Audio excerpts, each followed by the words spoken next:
ಸಮಯ ತುಂಬ ಕಡಿಮೆ ಇದೆ. ದಯವಿಟ್ಟು ಎಲ್ಲರೂ ಒಗ್ಗಟ್ಟಾಗಿ ಕಾಂಗ್ರೆಸ್ ಪಕ್ಷ ಗೆಲ್ಸಕ್ಕೆ ಏನೇನು ಕೆಲಸ ಮಾಡಬೇಕು ಅದೆಲ್ಲ ಮಾಡೋಣ. ಯಾಕೆಂದರೆ ತುಂಬ ಕಡಿಮೆ ಇದೆ. ಎಲ್ಲರೂ ಒಟ್ಟಾದರೆ ಕೋಲಾರದಲ್ಲಿ ಕಾಂಗ್ರೆಸ್ ಗೆಲ್ಲೋದೇನಷ್ಟು ಕಷ್ಟ ಆಗಲ್ಲ.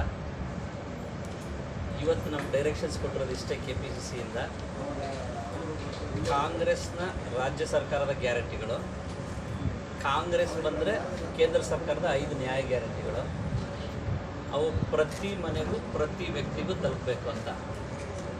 ನಂದು ಥೀಮ್ ಏನಂದರೆ, ಮೊದಲು ನಾವು ಕಾಂಗ್ರೆಸ್ಸಲ್ಲಿ ಮನೆ ಮನೆಗೆ ಕಾಂಗ್ರೆಸ್ ಅಂತ ಮಾಡಿದ್ವಿ. ಮನೆ ಮನೆಗೆ ಕಾಂಗ್ರೆಸ್. ನಾನೇನು ಹೇಳೋದಂದರೆ ಮನಸ್ಸಿಗೆ ಕಾಂಗ್ರೆಸ್. ಯಾಕೆಂದರೆ ಕಾಂಗ್ರೆಸ್ ಪಕ್ಷ ಈಗ ಅಣ್ಣ ಹೇಳ್ದಂಗೆ ಸರ್ವ ಜನಾಂಗದ ಶಾಂತಿಯ ತೋಟ ಇದು. ಎಲ್ಲರೂ ಒಂದು ಜಾಗದಲ್ಲಿ ಸಹಬಾಳ್ವೆ ಮಾಡೋವಂಥ ಪಕ್ಷ. ಮೋಸ್ಟ್ ಸೆಕ್ಯುಲರ್ ಪಾರ್ಟಿ ನಿಮಗೆಲ್ಲ ಗೊತ್ತಿದ್ದಂಗೆ. ಸೊ ಅದಕ್ಕೆ ದಯವಿಟ್ಟು ಎಲ್ಲರೂ ಒಟ್ಟಾಗಿ, ಯಾಕಂದರೆ ಈಗ ಎಲ್ಲರೂ ಸ್ಟೇಕ್ ಹೋಲ್ಡರ್ಸ್ ಆಗ್ತೀವಿ ನಾವೀಗ. DK ಶಿವಕುಮಾರ್ ಸಾಹೇಬರು ಇತ್ತೀಚೆಗೆ 4-5 ಡೇಸ್ ಬ್ಯಾಕ್ 4-5 ದಿವಸಗಳ ಹಿಂದೆ ನಮ್ಮನ್ನು ಪರ್ಸ್ನಲಾಗಿ ಕರೆದು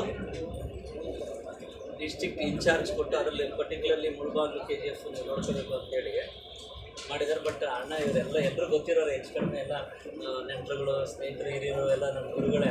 ಅಣ್ಣ ಸೀನಣ್ಣ ಆಗಲಿ, ರಾಜೇಂದ್ರ ಗೌಡರಾಗಲಿ, ಆದಿಯವರು ಸ್ನೇಹಿತರು ನಮಗೆ. ಸೊ ಹಾಗಾಗಿ ನಾನೇನು ಹೇಳೋದಂದರೆ, ದಯವಿಟ್ಟು ಹೆಚ್ಚೆಚ್ಚು ಪ್ರಚಾರ ಮಾಡಿ. ಸಮಯ ತುಂಬ ಕಡಿಮೆ ಇದೆ. ಕಾಂಗ್ರೆಸ್ ಪಕ್ಷ ಗೆಲ್ಸಕ್ಕೆ ಏನೇನು ಬೇಕೋ ಅದೆಲ್ಲ ಒಟ್ಟಾಗಿ ಮಾಡೋಣ ಅಂತೇಳಿ ನಾನು 2 ಮಾತು ಮುಗಿಸ್ತೀನಿ. ಜೈ ಕಾಂಗ್ರೆಸ್.